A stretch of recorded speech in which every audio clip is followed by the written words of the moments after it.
welcome back to another video. It is time for our September favourites.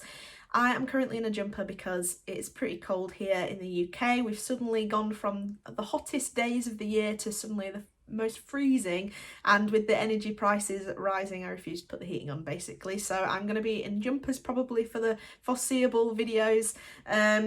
But let's get into these favourites. I've really been exploring and I've been trying not to just rely on the same things that I have for the last two favourites videos. If you've not watched those already, please go back and see those, might give you some ideas for some supplies. But I've made sure to mix it up this month. I was aware that I was saying the same things and trying to come up with new reasons why, but I've really pushed myself to stop using the same supplies and use something different. So let's do the first thing, which I've mentioned in a video, and I've done a video on this, and it's the Art of Soil watercolours made from natural pigments. So if you've not seen what the Art of Soil does, they go out and they find pigments in soil, in rocks, in various materials, and they create watercolours from those pigments. So on the back here, I'll read a little bit for you. These watercolour paints are made with soil. So they're the soil, which is dynamic, diverse, living natural systems that lie at the interface between earth, air, water and life. That's mixed with the pigment, which is natural or synthetic. A few of them are synthetic, but most of them are natural, originating from the soil or other natural mineral sources. And then they are mixed with watercolour media, so acacia gum, honey, vegetable glycerin and olive oil. And then they create some amazing colours. Oh, I dropped one. But now, this is not the full range of colours that they have on offer. They have tons of them. They've got sets that are mixed with snow. So certain times of the year, they'll do a set that's mixed with the snow that's fallen right outside their door. Just some amazing quality stuff. I have, like I said, done a video on this, but this is the colour chart I made. So with these 30 colours on this dot chart, I was able to get this many colours from those 30 dots of watercolour. And as you can see, there's a massive variety. You've got purples, you've got blues, greens, vibrant yellows and oranges, as well as some natural tints. And I think, it's just a great palette to have. I've been using these a lot recently. I've been filming some content for future videos. I'm not going to show you what they are, but I've been using this palette and it's been perfect for what I'm creating. And I highly recommend, if you can, to order yourself some.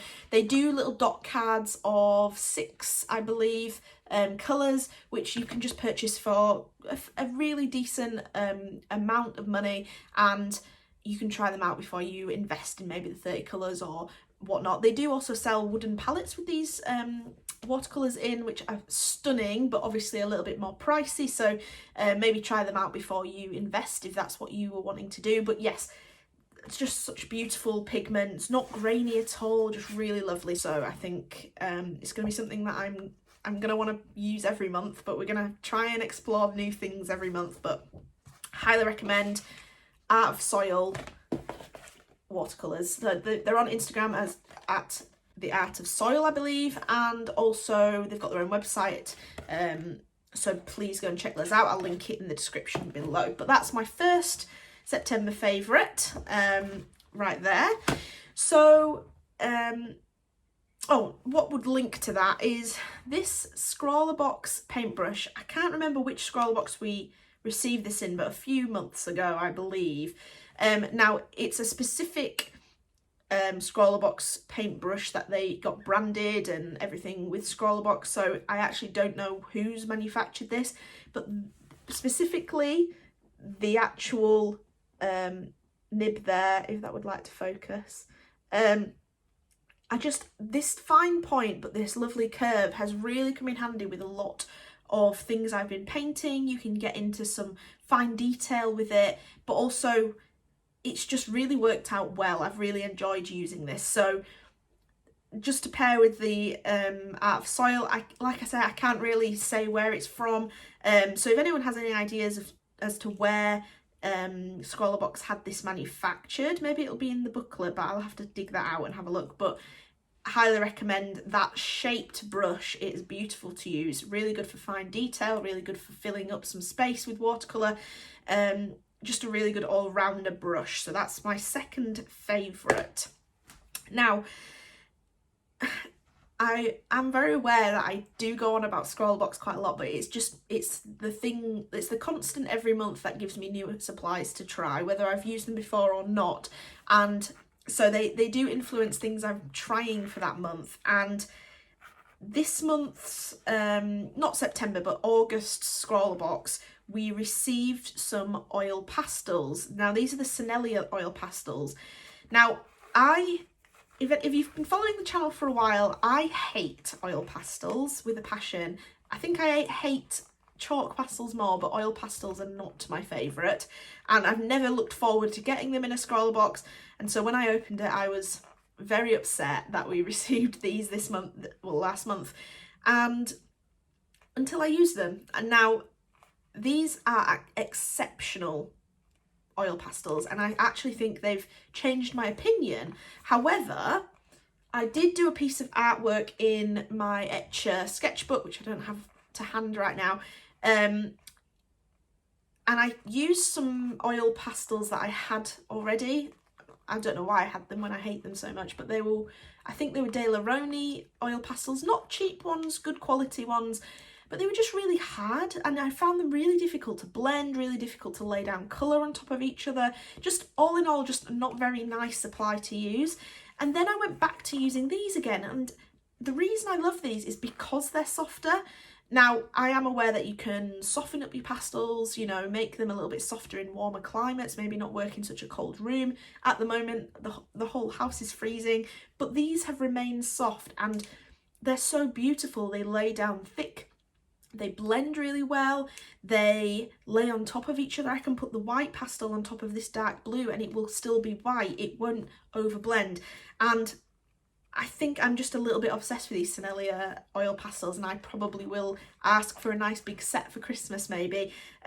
We'll see, but I think you will see more art from me, perhaps maybe not in a video, but maybe as products or things like that, where I've used the oil pastels because I'm really, really enjoying them. Highly recommend, even if you are an oil pastel artist, to try these Sennelier ones. They are beautifully soft, and I think they're a game changer for anyone who's perhaps not enjoying oil pastels. However, I have seen people still say that they don't like them, so I guess maybe I was just having a good day with them, or maybe I just figured out a good way of using them, I don't know. But I've really enjoyed these this month, and I will probably be creating more things from them in the future. So that's the next favourite. And then it's a bit of a weird favourite, but it's actually this compass. Compass? Yeah, compass. This was in a set of, I think when I was doing my engineering degree, I have a very professional set with, I think there were 3 different types, and they're a bit more, not as flimsy as the ones that you'd get in school. I can control the distance with this and it will hold it there because it's on a thread. And I've really been enjoying just using this to create some shapes behind my artwork. Sometimes my artwork can be a bit stagnant, a little bit, I don't know, just lacking something. And I think to keep it a bit more interesting, I've been adding shapes, adding some movement, some texture within that shape behind my subject, and I've been really enjoying using this because it's so easy to use. I think if you are wanting to create shapes in your work, highly recommend investing in a compass that allows you to kind of hold that shape there. It's perfect. It's just what you would want, rather than struggling to get a compass. Because how often do you use a compass and suddenly it'll move, or it's not tight enough, the mechanism, and so it will open and your shape, your circle is suddenly bigger or smaller. I just think you can never have something that's precise and not create something beautiful from it, is my view anyway. So I recommend investing in that for sure. I think it's just a good idea. And then lastly, I've really, you know me, I line, I do a lot of inking, I test a lot of line pens. My favourite are the Staedtler pigment liners. I love those.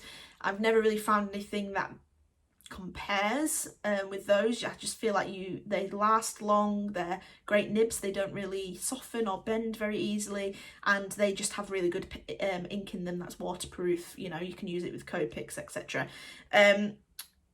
But I think we received this in, yes, a scroller box, but I tried out this Copic Multiliner recently, and I think I really love it.